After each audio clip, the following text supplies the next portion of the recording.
তো বন্ধুরা, chocolate cake খেতে কে কে পছন্দ করো অবশ্যই বলবে। আজকে আমার খুব চকলেট কেক খেতে ইচ্ছা করছিল, তাই জন্য ছোট্ট করে একটি কেক বানিয়ে নিয়েছি। প্রথমে দুটো ডিম ফাটিয়ে নিয়েছি, তোমরা চাইলে একটিও নিতে পারো, আমি ফার্স্ট টাইম করছি তাই দুটো নিয়েছি। এবার ওই ডিমের মধ্যে বেকিং সোডা ও বেকিং পাউডার ছোট বাটির 1 বাটি সাদা তেল দিয়ে খুব ভালোভাবে মিক্স করে নেব। খুব ভালো করে মিক্স করতে হবে, কেকে শুধু মিক্স করাটাই মেন ব্যাপার। তারপর 1 কাপ দুধ দিয়ে আবার সেম প্রসেস মিক্স করে নেব।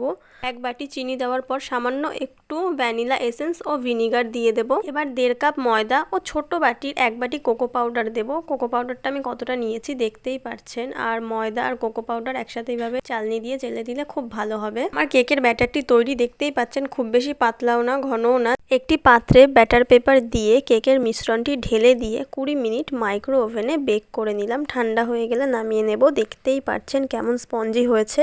এবার আমি চকলেট সিরাপ ও চকো চিপস দিয়ে ডেকোরেশন করে নিলাম। দারুণ হয়েছিল।